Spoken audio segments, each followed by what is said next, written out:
jump on this week to talk a little bit about a phrase you may have heard popping up recently in the news, often referred to as the public charge rule. And so I wanted to give a little bit of an explanation about this policy change, what's happening with it in the court system, and what it means for everyday people.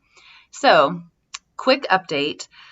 Last year, the administration created a change in policy that is referred to as the public charge rule, essentially giving immigration officials the authority to deny visas or green cards. So a visa is like a temporary pass to be able to travel and be in the U.S. Not necessarily always travel. There is a travel visa, but there's student visas. There's other type of temporary legal visas. And then a green card would be legal permanent residence. So that's more of a permanent pass for immigrants. And so it allows immigration officials to deny visas or green cards to non-citizens who have used some public assistance programs.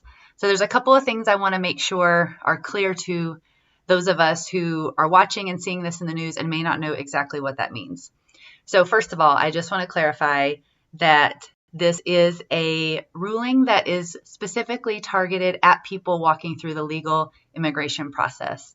The public assistance programs that they're talking about are not available to undocumented immigrants and never have been. So this is not addressing undocumented immigration. This is a specific policy change around our legal immigration process.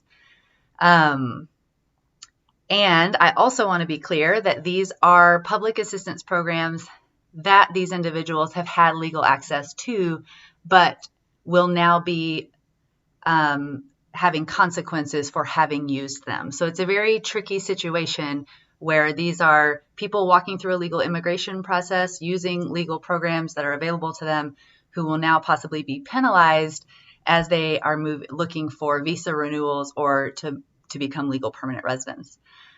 Obviously, so what happened at the last week of January is that when this was announced by the administration last year, it immediately was challenged in the court system. And at the end of January, the Supreme Court made a ruling that the policy could go into effect while it continues to be challenged in courts. So that's where we are right now.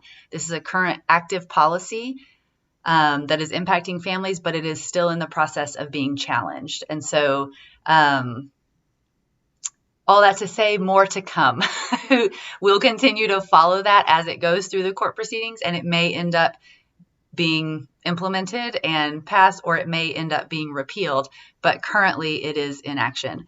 So some of the ways that this impacts people that I want to make sure we're aware of, you have a lot of mixed status families. And so for people who maybe it's a citizen married to a non-citizen who is here legally, if that person has accessed some resources, they may now be ineligible for continuing on their visa or becoming a legal permanent resident. And so you have just one additional way where policy is separating families and making it more difficult for them to be together.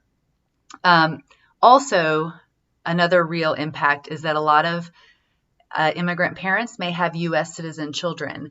And as you can imagine, there is a lot of confusion and nervousness and worry about this kind of a policy. And so what you have, and this happened the moment this policy change was announced, you have people withdrawing from all government programs, even ones that are not impacted by this legislation change. And so that just means that people may not be getting services that they need and qualify for and wouldn't even be penalized for. And it also means that there's an impact on U.S. citizen children who may need certain services and whose parents are withdrawing from those programs. And so let me just check my notes here to see if I forgot anything. And feel free to ask questions in the comments. I'll always circle back if I've missed something that you want to know about it. I think so. But there's two main things that I want to make sure we take away when we're seeing that this is happening. One is I think it's really important that we recognize that the conversation is about narrowing pathways of legal immigration. And so these are active steps to narrow those pathways and make it more difficult for people to go through a legal immigration process. So that's one thing that's important to pay attention to. The second thing is that this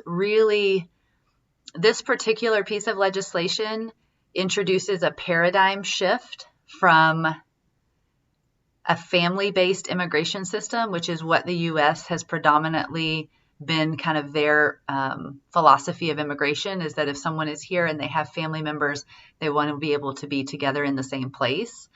And for many of us who may be from coming from a Christian worldview, that family unit has always been a really important aspect in considering how do we strengthen that, how do we support that, how do we support families being together and supporting each other.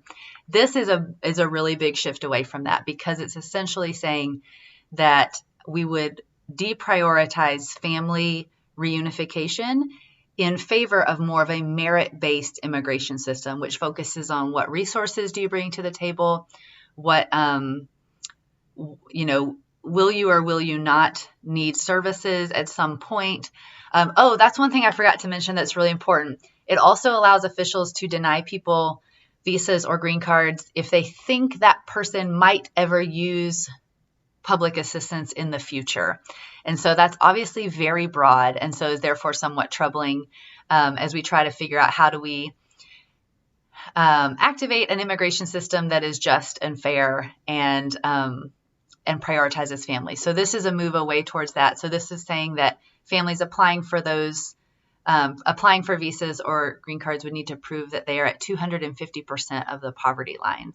And so those are just a few changes. I want to make you aware of what's happening with that. I'm sure we'll be talking about it more, especially as it continues to move through the court system. Again, if you have any questions, feel free to ask, and I will do my best to answer.